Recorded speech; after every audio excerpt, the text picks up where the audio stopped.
44 villes françaises concernées jusqu'au 16 novembre. Musique au jardin reprend son opération nationale avec un nouveau spectacle sur le thème La rose et la biodiversité. Pour l'occasion, les organisateurs ont constitué un collectif d'artistes qui se mobilisent pour la biodiversité. Alors Michael Lansdale, François Martouret, Marie-Christine Barrault, Philippe Baussan et puis cette année, 2 parrains d'honneur, Jean-Marie Pelt et Hubert Reeves. Hubert Reeves, bonjour. Bonjour.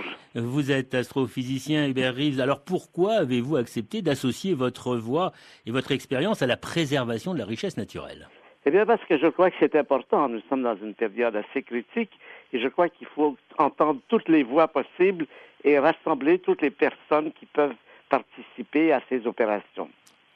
Hubert Reeves, quel est le lien, selon vous, entre le cosmos et disons, les jardins? Oui, alors, le cosmos, c'est ce qui nous a engendrés. Nous sommes les enfants des étoiles, des galaxies. Le cosmos, c'est le passé. Et l'avenir, eh bien, c'est l'écologie. L'écologie dit, vous êtes arrivé dans un bon état, mais maintenant, votre état est menacé. Si vous ne faites pas quelque chose, c'est foutu. Donc, c'est l'environnement, la défense de l'environnement, la défense contre toutes les menaces qui pèsent aujourd'hui sur nous. Donc, ce sont les deux aspects. Il y a le passé qui est comment nous en sommes ici aujourd'hui, c'est ce qu'accepte la science, l'astronomie, la biologie, et l'autre aspect, l'autre volet de cette réflexion, c'est comment y rester dans des bonnes conditions, vu les menaces qui pèsent sur nous. Eh bien, ça, c'est tout le domaine de l'écologie, de l'environnement. Hubert Reeves, vous pensez toujours que l'homme est une erreur de parcours dans le cosmos? Non, je ne crois pas que l'homme soit une erreur de parcours. Je pense qu'il faut essayer de voir qu'il ne soit pas éliminé, comme ont été éliminées d'autres espèces vivantes qui n'ont pas su s'adapter. La nature ne fait pas de cadeaux. Les espèces qui ne savent pas s'adapter disparaissent. C'est toute l'histoire de la biologie contemporaine. Eh bien, nous sommes dans une situation présente où nous pourrions disparaître. Il faut tout faire pour essayer que nos enfants et nos petits-enfants aient une vie convenable. Et pour cela, l'association que je préside, qui s'appelle Humanité et Biodiversité, tient compte du fait que les gens maintenant sont au courant des problèmes reliés à la chaleur, les canicules, les tempêtes, mais il y a très peu de connaissances de l'importance de l'érosion de la biodiversité. Ça veut dire quoi? Ça ne veut pas dire nécessairement défendre les tigres du Bengale et les rhinocéros. Ça veut dire défendre la nature chez nous, c'est-à-dire, par exemple, les insectes, les vers de terre. Les vers de terre qui chutent rapidement maintenant sont une menace importante, puisque les vers de terre, c'est ce qui assure la fertilité des sols en oxygénant la terre. Vous avez un regard, Hubert Reeves, aussi bien sur l'infiniment grand que sur l'infiniment petit. Et dans cette échelle, le jardinier a un rôle à jouer en matière de biodiversité? Oui, justement, parce qu'un des domaines les plus importants, c'est la fertilité des sols, c'est la conservation de tout ce qui nous permet d'avoir de la nourriture.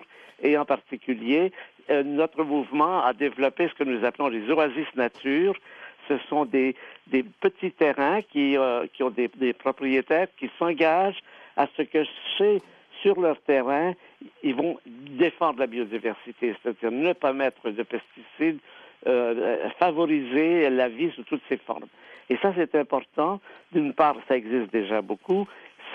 Ça donne des îlots de fertilité, surtout en ville, qui devient maintenant un lieu important pour la biodiversité, les jardins et tout cela. Et deuxièmement, c'est important parce que les gens ont l'impression d'avoir fait quelque chose de positif.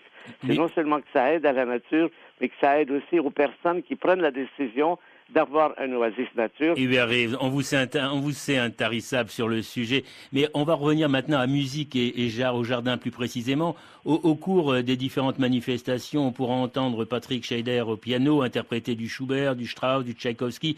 Que vient faire la musique dans ce concert de la nature? C'est de réunir les éléments qui sont agréables.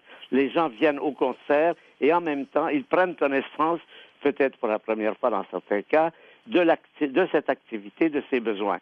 C'est de créer une voie de publicité pour les problèmes de biodiversité vis-à-vis du fait qu'il y a ces fêtes que dirige Patrick Scheider et qu'il anime et c'est le plaisir commun d'avoir de la festivité et un engagement pour l'environnement. Mettre les villes à la campagne car l'air y est plus pur, le vieux rêve d'Alphonse Allais est devenu réalisable d'après vous?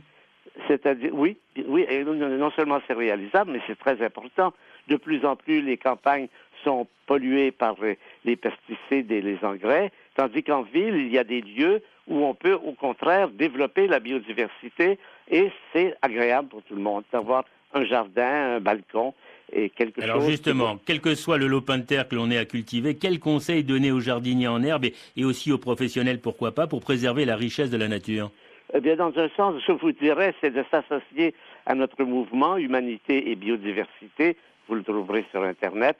Ça vous permet d'avoir une activité, justement, comme celle de faire des refuges pour la nature. Et ça se fait maintenant à grande vitesse, en grand nombre. Et ça, c'est important, encore une fois, pour avoir cette impression qu'on fait quelque chose, qu'on n'est pas à la dérive dans les problèmes que pose l'environnement, mais qu'au contraire, on a contribué à faire quelque chose. Hubert Reeves, merci pour valoriser de façon originale les jardins, la nature, en y associant la musique et la littérature, la politique et aussi les collectivités. Ne ratez pas le passage de musique au jardin dans votre ville ou près de chez vous. Les prochains spectacles à voir et à entendre, la liste est très riche et longue. Alors aussi, pour plus de précision, eh bien, je vous renvoie tout simplement au site patrick-scheider.com, Patrick ICK à la fin, Scheider, SCHEYDER.com.